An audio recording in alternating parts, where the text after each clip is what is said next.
खेल कूद व्यायाम हमारे शरीर के लिए एक बहुत ही ज़रूरी क्रिया है। हर एक इंसान इसको अपने तरीके से खेलता है, अपने तरीके से करता है। खेल कूद से हमारा शरीर स्वस्थ रहता है और खेल कूद से हमारी पाचन क्रिया, श्वसन क्रिया तथा अन्य क्रियाएं जो शारीरिक क्रियाएं हैं वो ठीक रहती है। और शरीर के ठीक रखने के लिए हम ये अलग अलग तरीके से क्रियाएं करते हैं। खेल तो बहुत से हैं जो इंसान अपने ही तरीके से खेलता है, एक अपने ढंग से खेलता है, लेकिन आज दौड़ के बारे में बताता हूँ। खेलना हर मनुष्य के लिए जरूरी है। खेल कूद से हर मनुष्य का स्वास्थ्य ठीक रहता है। खेल की बात करते ही हमारे मन में जो सबसे पहले नाम आता है वो है दौड़। दौड़ आज पूरी दुनिया में प्रसिद्ध है। गांव हो या शहर, हर छोटा बड़ा नर नारी दौड़ को ही अपना खेल मानते हैं। दौड़ खेल में 100 मीटर की दौड़, 200 मीटर की दौड़, 400 मीटर, 800 मीटर, 1500 मीटर और 42 किलोमीटर तक चलने वाली मैराथन दौड़, लंबी कूद, ऊंची कूद, तिहरी कूद और बाधा दौड़ शामिल हैं। सन 1890 में अमेरिका की जी ओवन ने 100 गज की दूरी को 9.8 सेकंड में पूरा किया। जहाँ तक भारतवर्ष में कीर्तिमान का बात है, ये अनिल कुमार सर्विसेज है, उनके नाम पे है और ये 10.3 के समय से उस कीर्तिमान उनके नाम से है। दौड़ 3 प्रकार की होती हैं: तेज दौड़, मध्यम गति की दौड़ और लंबी दौड़। तेज दौड़ने वालों को खेलों की भाषा में स्प्रिंट कहा जाता है। ओलंपिक के नियमों के अनुसार तेज गति की दौड़ में 100 मीटर, 200 मीटर और 400 मीटर की दौड़ होती हैं। इस दौड़ को धावक पूरी शक्ति लगाकर दौड़ता है। मध्यम गति की दौड़ में 800 मीटर और 1500 मीटर तक की दूरी आती है। 1500 मीटर के ऊपर की हर दौड़ लंबी दौड़ कहलाती है। खिलाड़ी के कदमों की लंबाई और कदमों की गति से दौड़ की पहचान होती है। मैदान में एक ट्रैक बनाया जाता है। ट्रैक कई तरीके का होता है: मिट्टी का, घास का और कृत्रिम रबड़ का, जिसे टार्टन कहते हैं।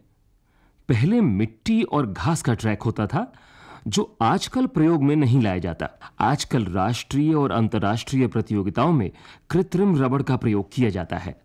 कृत्रिम रबड़ यानी टार्टन ट्रैक की बनावट इस प्रकार होती है। इसको तैयार करने के लिए उस जगह को 2-3 फुट खोदकर उसमें मिट्टी भरकर जमाया जाता है। इसके बाद 2-3 फुट का कंक्रीट का जमावड़ा करते हैं। इसके बाद सिंगल डालकर इसे समतल बनाया जाता है। तब इसके ऊपर 3 इंच के कृत्रिम रबड़ की लेयर को बिछाकर टार्टन ट्रैक तैयार किया जाता है। ट्रैक का आकार अंडाकार होता है। इसकी लंबाई 74 मीटर से 84 मीटर के बीच रखते हैं। इसके दोनों हिस्सों पर जो कर्व लगाए जाते हैं या चाप लगाई जाती है, ये कर्व ट्रैक को अंडाकार देने में सक्षम होते हैं। ट्रैक का मापदंड गणित के पाई सिद्धांत पर बनाया जाता है। ट्रैक की सीधी पट्टियों को उनके दोनों सिरों पर अर्धवृत्तों से जोड़कर बनाया जाता है। परिपथ 400 मीटर का होता है, किंतु मैदान की उपलब्धि देखकर यह 200 मीटर और 300 मीटर का भी बनाया जा सकता है। ट्रैक की कम से कम चौड़ाई 7.32 मीटर होती है। ट्रैक पर कम से कम 6 लाइनें और अधिक से अधिक 8 लाइनें बनाई जाती हैं। एक लेन दूसरी लेन से अलग दिखाने के लिए लेन के बीच में 5 सेंटीमीटर चौड़ी सफेद पट्टी खींची जाती है। लेन की चौड़ाई 1.22 मीटर होती है। ट्रैक के जो सबसे अंदर की साइड का जो लाइन होती है, उसको 5 सेंटीमीटर के ऊंची किसी धातु से या किसी पट्टी से उसको साफ तौर पे दिखाया जाता है। स्प्रिंट यानी तेज दौड़ने वाले धावक को शुरू से लेकर अंत तक अपनी अपनी लेन में दौड़ना होता है। 200 मीटर के ट्रैक में परिपथ की कुल लंबाई 200 मीटर होती है। पहली लेन का धावक भीतर की रेखा से 30 सेंटीमीटर की दूरी से दौड़ता है। पहली लेन के धावक को छोड़कर अन्य मार्ग में दौड़ने वालों को आरंभ रेखा से कुछ अंतर पर खड़ा किया जाता है। इस अंतर को स्टैगर कहते हैं। दौड़ का अंत सीधी लेन में होना चाहिए। धावकों के लिए कोई पोशाक तय नहीं की गई है। धावक के कपड़े हल्के और खुले हों जिससे वो आसानी से दौड़ सके। अधिकतर धावक शॉर्ट्स यानी निकर और बनियान पहनते हैं। हर एक धावक को एक नंबर दिया जाता है। ये नंबर उसकी छाती और पीठ पर साफ साफ लिखा होता है। ये नंबर खिलाड़ी को खेल संचालक देते हैं। दौड़ने के लिए जूतों का महत्व होता है। ज्यादातर तेज धावक स्पाइक्स जूते इस्तेमाल करते हैं। इन जूतों के तले में 4 या 6 छोटी छोटी कील लगी होती हैं। लंबी दूरी की दौड़ में स्पाइक्स जूतों का इस्तेमाल नहीं करते। लंबी दौड़ में जॉगिंग शूज का प्रयोग करते हैं ताकि दौड़ने में सुविधा हो। धावक को दौड़ते समय इन नियमों का ध्यान रखना चाहिए। तेज गति की दौड़ के लिए धावक अपने कपड़े व जूते का सही चुनाव करे। उसके जूते ऐसे ना हों जिससे उसे दौड़ने में अतिरिक्त सहायता मिले। स्टार्टर के ऑन योर मार्क कहने पर अपनी पोजीशन यानी स्थान धावक ठीक प्रकार से ले। आरंभ लाइन को न छुए। सेट यानी दौड़ने के लिए तैयार होने पर धावक जैसे ही ताली, सीटी या गन की आवाज सुने तो तुरंत दौड़ शुरू कर दे। धावक अपनी ही लेन में दौड़े। दौड़ते समय धावक दूसरे धावक को परेशान ना करे। धावक को सीमा समाप्ति पर टेप, धागा या रिबन को छूना होता है जिससे दौड़ समाप्त होती है। 100 मीटर, 200 मीटर, 400 मीटर, 800 मीटर और बाधा दौड़ तक की शुरुआत ट्रैक में अलग अलग जगहों से की जाती है, जबकि हर दौड़ की फिनिश लाइन यानी समाप्ति रेखा एक ही जगह पर होती है। तेज गति, मध्यम गति, लंबी दौड़ और बाधा दौड़ ये दौड़ें ट्रैक पर ही होती हैं, जबकि मैराथन दौड़ ट्रैक के अंदर से शुरू होकर बाहर चली जाती है और अंत स्टेडियम में यानी ट्रैक में ही होता है। प्रतियोगिता करवाने के लिए कुछ अधिकारी होते हैं, जिनमें से एक है स्टार्टर जो दौड़ को शुरू करवाता है। एक होता है असिस्टेंट स्टार्टर जो देखता है कि दौड़ की शुरुआत ठीक प्रकार से हो। इसके बाद हर मोड़ पर एक अधिकारी खड़ा होता है ताकि वो धावक की गलती को देख सके। फिनिश लाइन के ऊपर हर लाइन के धावक को देखने वाले होते हैं जज, जो ये देखते हैं कि किस धावक ने सबसे पहले फिनिश लाइन को पार किया। फिनिश लाइन पर ही होता है टाइम कीपर जो कि समय देखता है कि कितने समय में खिलाड़ी ने दौड़ पूरी की। किसी भी दौड़ में प्रारंभ स्टार्ट जो है वो एक अहम हिस्सा होता है और बहुत ही महत्वपूर्ण होता है। इसी तरह स्प्रिंट या जो तेज़ गति की हमारी दौड़ है उसमें भी स्टार्ट बहुत महत्वपूर्ण है। जैसा कि 100 मीटर का स्टार्ट है। 100 मीटर का स्टार्ट अब कैसे लिया जाता है इसके बारे में बताता हूँ कि 100 मीटर का स्टार्ट के लिए पहले एथलीट तैयारी करके और लाइन से करीब 2 या 3 मीटर पीछे खड़े हो जाते हैं। इसके बाद जब स्टार्टर उनको ऑन योर मार्क बोलता है, ऑन योर मार्क मतलब अपनी जगह पे, तो एथलीट 2-3 कदम आगे चल के और अपनी जगह बनाता है। सबसे पहले वो अपनी एक पोजीशन लेता है जिसके ऊपर वो बैठने के लिए, ये चाहे वो माप के लिए या अपने एस्टीमेट से अंदाजे से रखे, तो सबसे पहले वो एक सीटिंग पोजीशन में जाता है। जब प्रतियोगिता अपनी स्टैंडिंग सिटिंग पोजीशन में जाता है तो उसका जो पावरफुल पैर, एक जो अपना स्ट्रॉन्ग स्टेप होता है, उसको आगे पीछे के हिसाब से रखा जाता है। सिटिंग के बाद में हम आते हैं हमारा हाथ की पोजीशन की, हम हाथ की पोजीशन रेखा के किस हिसाब से रखें और कितना रखें। तो जो हम आगे हाथ टिकाते हैं तो उसको इस हिसाब से रखना है कि आपकी जो ये उंगली है या हाथ का कोई भी हिस्सा इस लाइन को टच ना करे, क्योंकि ये उल्लंघन है, ये फाउल माना जाता है।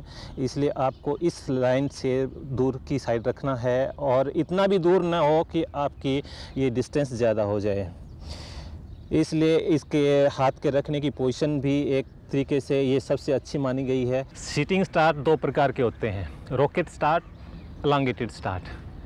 रॉकेट स्टार्ट जनरली वही प्रतियोगिता लेते हैं, जो वही एथलीट इसमें रॉकेट स्टार्ट को लेते हैं जिनके हाथ मजबूत हो और शरीर छोटा हो, क्योंकि इस स्टार्ट में आपका जो पीछे का पैर है उसकी नोक बिल्कुल आगे के एड़ी के बराबर, इस बराबर रखने से जो आपका शरीर और पीछे वाली टांग है बिल्कुल लाइन के करीब आ जाती है। करीब आने की वजह से आपका शरीर का सारा वज़न आगे हाथों पे रखना होता है। जब आगे का वज़न सारा हाथ के ऊपर जाएगा, बॉडी का वज़न सारा हाथ पर जाएगा, तो उस समय आपके हाथ इतने मजबूत होने चाहिए कि आपकी बॉडी का सारा वज़न सह सकें और उसके बाद स्टार्ट ले सकें। तो इस डिस्टेंस के हिसाब से इसको रॉकेट स्टार्ट किया गया है। इसके बाद आता है एलोंगेटेड स्टार्ट। एलोंगेटेड में मीडियम एलोंगेटेड और एलोंगेटेड दो है। एलोंगेटेड स्टार्ट जो रखा जाता है वो आपके घुटना पीछे के एड़ी के बराबर होता है। जो लंबे कद के प्रतियोगिता हैं वो ज़्यादातर एलोंगेटेड स्टार्ट लेते हैं। तो इसके अंदर जो पीछे का पैर है वो सीधा खड़ा हो जाता है और बॉडी की पोजीशन आगे ले से है। तो इसमें जो आपका पीछे घुटना है और ये इसके एरिया इसके बराबर रखे और पोजीशन दी जाती है। जैसे स्टार्ट पोजीशन में आता है एथलीट तो अपना लंबा स्टेप ले सकता है, लंबा स्टेप खोल सकता है। जिसकी टांगें लंबी होती है वो इसको यूज़ करते हैं। इसी का जो पार्ट है वो है मीडियम एलोंगेटेड। मीडियम एलोंगेटेड के अंदर आपका ये घुटना आगे के कॉर्नर के बराबर चला जाता है। जो नॉर्मल काठी के या नॉर्मल स्पीड स्टेप्स के जो लोग हैं, जिनके कदम नॉर्मल ताल में रहते हैं, वो जनरली इस स्टार्ट को लेते हैं और अभी तक सबसे ज़्यादा इसी स्टार्ट को यूज़ करते हैं। इसके अंदर आपकी बॉडी की पोजीशन, हाथों की पोजीशन एक नॉर्मल तरीके से होती है और शरीर का वज़न भी हाथों के साथ साथ बॉडी के ऊपर भी रहता है। जब सेट पोजीशन में आते हैं तब तक कुछ पोजीशन आपका रेडी पीछे थाइस के ऊपर रहता है, बाकी ज़्यादा वज़न हाथों पे रहता है, जो परफेक्ट स्टाइल माना गया है अभी तक। जब प्रतियोगी सेट पोजीशन में आ जाता है तो उस समय उसके गर्दन तथा उसका जो देखना है वो बिल्कुल नॉर्मल आगे की साइड हो, ना ज़्यादा ऊंचा उठा हो ना बिल्कुल नीचे होगा।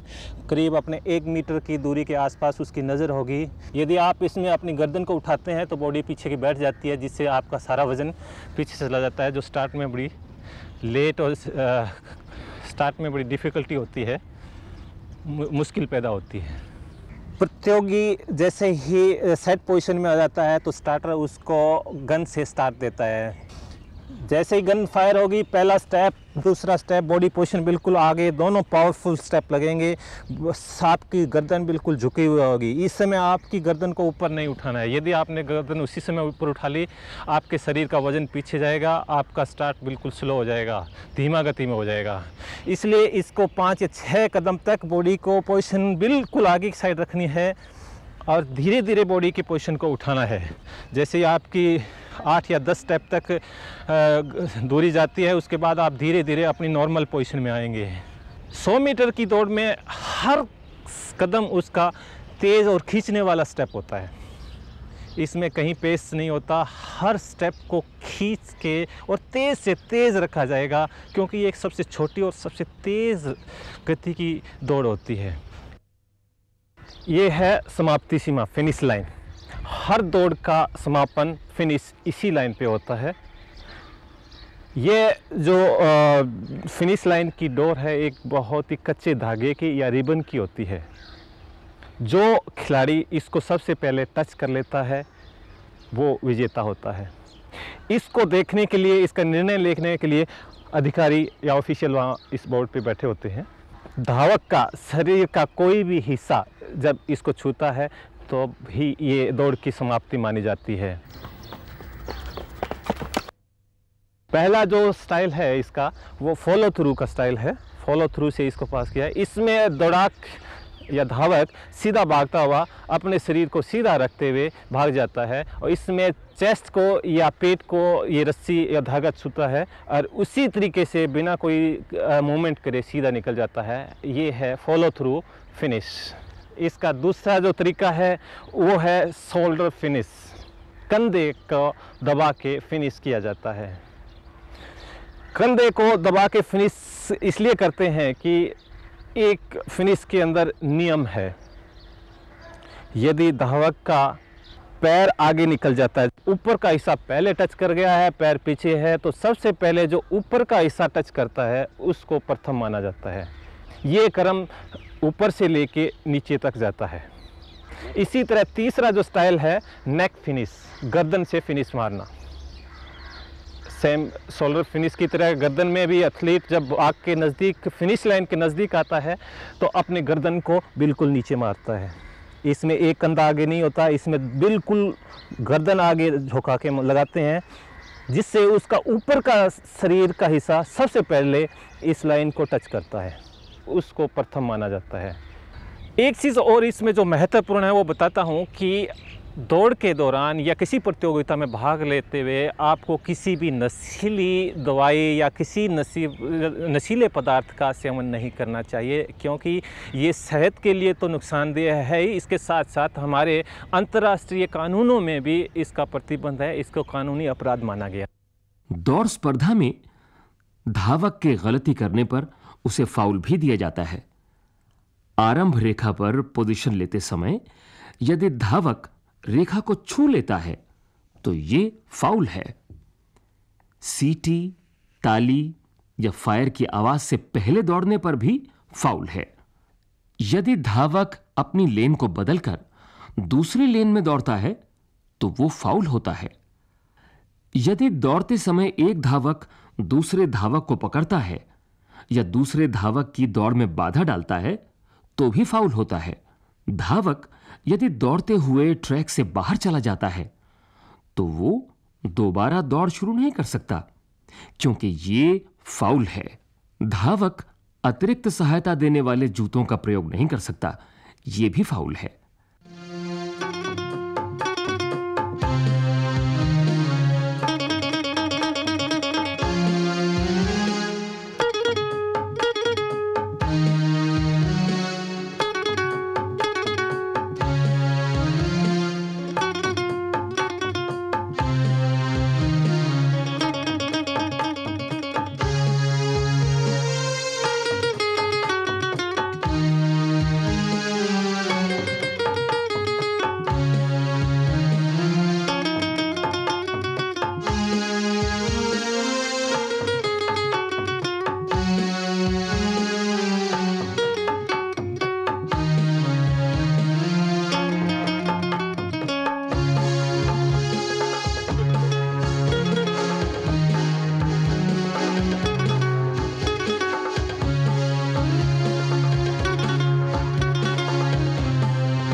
दौड़ जैसे कि एक प्राकृतिक व्यायाम है, इसलिए इसमें किसी खास तरीके से या दौड़ने के लिए किसी गुरु या स्पेसिफिक की ज़रूरत तो नहीं है।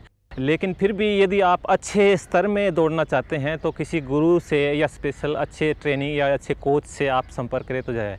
वैसे अपने सेहत के लिए या जनरल फिटनेस के लिए दौड़ना है तो उसमें आप अपने तरीके से और जितना प्राकृतिक ढंग से हो वो दौड़ें, न कि आप एक प्राकृतिक या पैरों को टेढ़ा मेढ़ा करके या दूसरे प्रकार के जूते पहन के दौड़ें। नॉर्मल रहें तो ज़्यादा अच्छा रहता है। आप भी एथलीट बन सकते हैं। एक बार शुरुआत तो करें।